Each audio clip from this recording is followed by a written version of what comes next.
بسم اللہ الرحمن الرحیم۔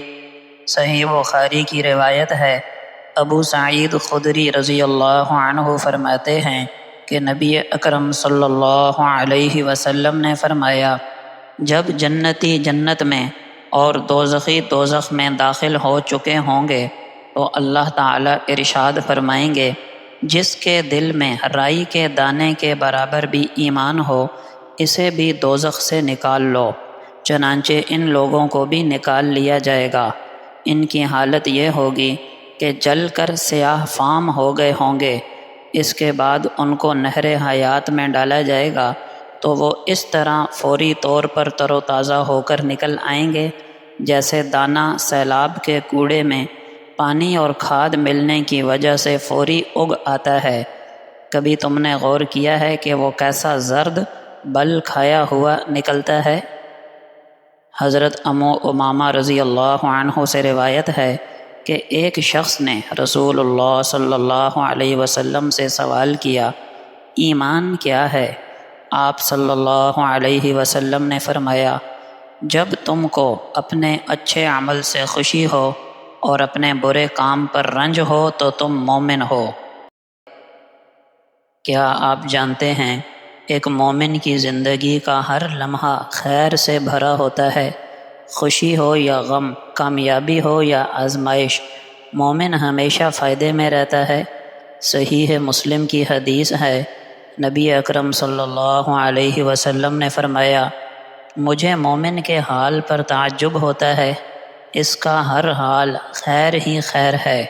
اگر اسے خوشی ملتی ہے تو شکر کرتا ہے اور یہ اس کے لیے خیر ہے، اور اگر اسے مصیبت پہنچتی ہے تو صبر کرتا ہے، یہ بھی اس کے لیے خیر ہے۔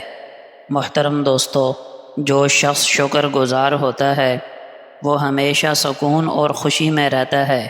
شکر گزاری نعمتوں کو بڑھاتی ہے اور دل کو قناعت بخشتی ہے۔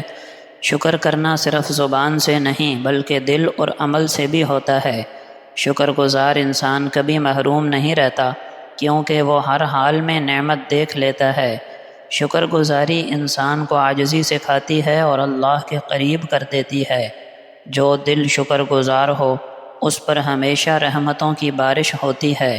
شکر گزاری مشکلات کو بھی آسانیوں میں بدل دیتی ہے۔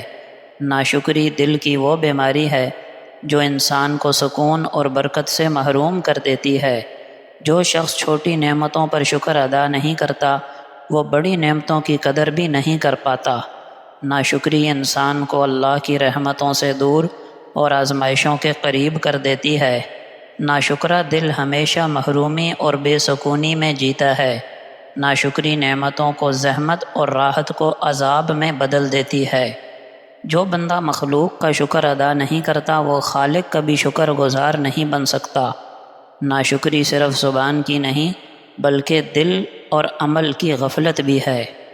اس کے بالمقابل صبر ایمان کا آدھا حصہ ہے اور مومن کی سب سے بڑی طاقت۔ صبر مشکل کو آسان اور آزمائش کو انعام میں بدل دیتا ہے۔ صبر کرنے والا کبھی تنہا نہیں رہتا کیونکہ اللہ تعالیٰ صبر کرنے والوں کے ساتھ ہے۔ صبر دل کو سکون اور زبان کو حکمت عطا کرتا ہے۔ صبر انسان کو اللہ کے قریب کرتا اور اس کی دعاؤں کو قبولیت بخشتا ہے۔ صبر کے ذریعے انسان اپنی خواہشات پر قابو پاتا ہے اور گناہوں سے بچتا ہے۔ صبر کرنے والوں کے لیے قرآن میں خوشخبری اور بے حساب اجر کا وعدہ ہے، جبکہ بے صبری انسان کو جلد بازی میں غلط فیصلوں پر مجبور کر دیتی ہے۔ بے صبری دل کو بے سکون اور زبان کو کڑوا بنا دیتی ہے۔ بے صبرا انسان چھوٹی آزمائشوں میں ہی ہار مان لیتا ہے اور یوں بڑی کامیابیوں سے محروم ہو جاتا ہے۔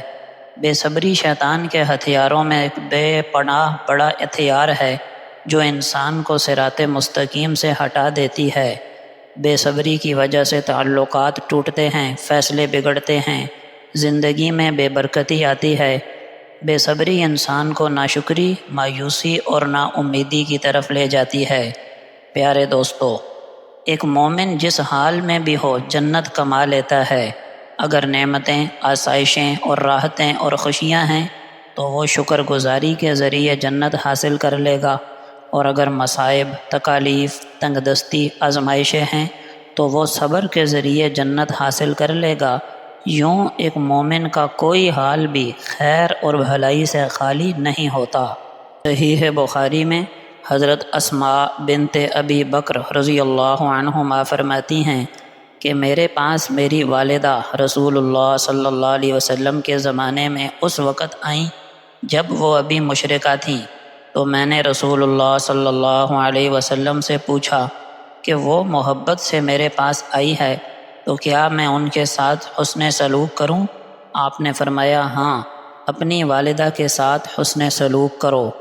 اس حدیث سے معلوم ہوا کہ اگر ماں باپ نان مسلم اور کافر بھی ہوں تب بھی ان کے ساتھ حسن سلوک کرنا فرض ہے، اگرچہ ان کی اطاعت کرنا اور شرک اور گناہ کے کاموں میں ان کی فرما برداری کرنا ناجائز اور حرام ہے۔ عبداللہ ابن عمر رضی اللہ عنہما فرماتے ہیں نبی اکرم صلی اللہ علیہ وسلم نے فرمایا مسلمان تو مسلمان کا بھائی ہے، لہٰذا نہ تو اس پر ظلم کرے اور نہ اس کو ظالم کے حوالے کرے، یعنی اس کو ظلم میں بے یار و مددگار نہ چھوڑے۔ اور جو شخص اپنے مسلمان بھائی کی ضرورت پوری کرتا ہے اللہ اس کی ضرورتیں پوری کرے گا، اور جو شخص مسلمان سے اس کی مصیبت دور کرے تو اللہ تعالیٰ اس سے قیامت کی مصیبتیں دور کرے گا، اور جس نے کسی مسلمان کی پردہ پوشی کی اللہ تعالیٰ قیامت کے دن اس کے عیبوں کی پردہ پوشی فرمائے گا۔ صحیح بخاری کی روایت ہے، ابو ہریرہ رضی اللہ عنہ فرماتے ہیں کہ ایک آدمی رسول اللہ صلی اللہ علیہ وسلم کی خدمت میں آیا اور آ کر کہنے لگا یا رسول اللہ، لوگوں میں سب سے زیادہ میرے اچھے سلوک کا حقدار کون ہے؟ آپ صلی اللہ علیہ وسلم نے فرمایا تیری والدہ۔ اس آدمی نے عرض کیا پھر کس کا حق ہے؟ آپ نے فرمایا تیری والدہ کا۔ اس نے پھر عرض کیا پھر کس کا حق ہے؟ آپ نے پھر فرمایا تیری والدہ کا۔ اس نے پوچھا پھر کس کا حق ہے؟ آپ صلی اللہ علیہ وسلم نے فرمایا پھر تیرے والد کا۔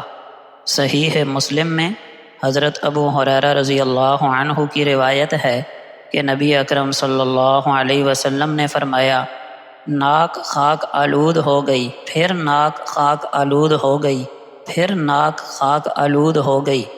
عرض کیا گیا اے اللہ کے رسول وہ کون آدمی ہے؟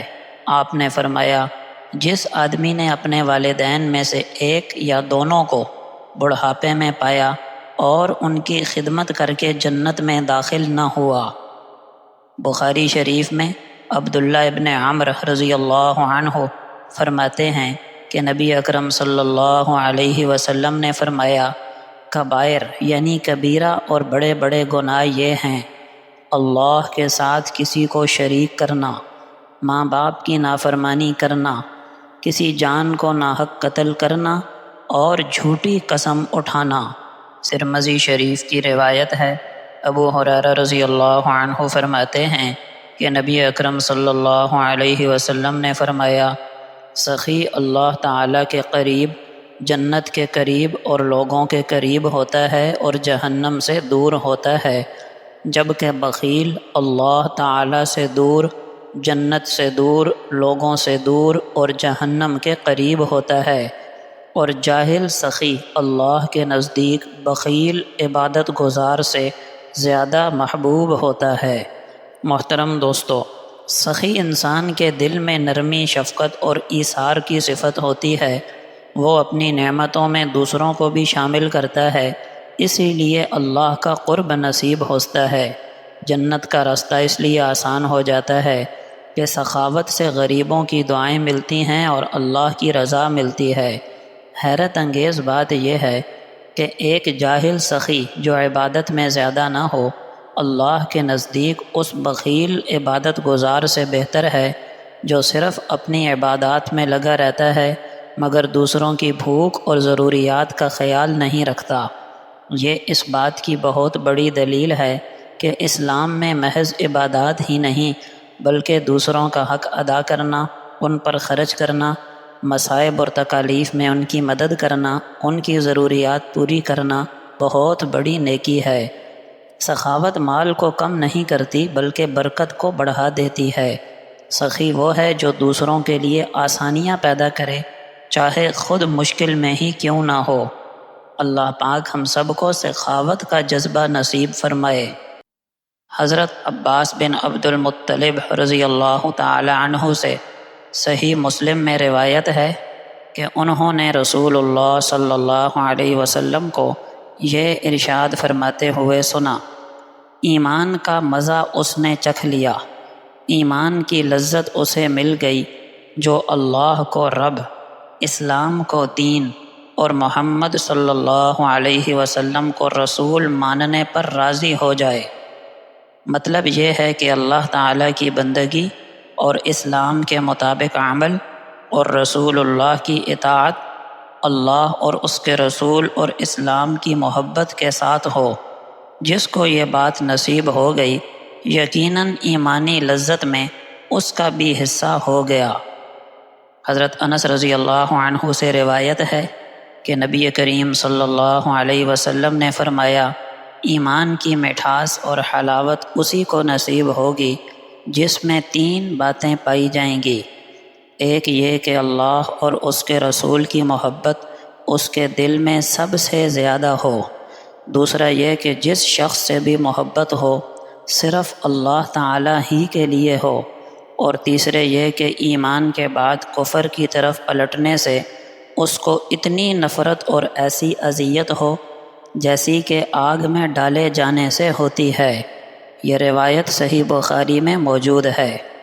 حضرت ابو امامہ رضی اللہ عنہ سے روایت ہے کہ نبی اکرم صلی اللہ علیہ وسلم نے فرمایا: جس شخص نے اللہ تعالیٰ ہی کے لیے کسی سے محبت کی اور اسی کے لیے دشمنی کی، اور جس کو دیا اللہ ہی کے لیے دیا، اور جس کو نہیں دیا اللہ ہی کے لیے نہیں دیا، تو اس نے اپنے ایمان کی تکمیل کر لی، اپنے ایمان کو مکمل کر لیا۔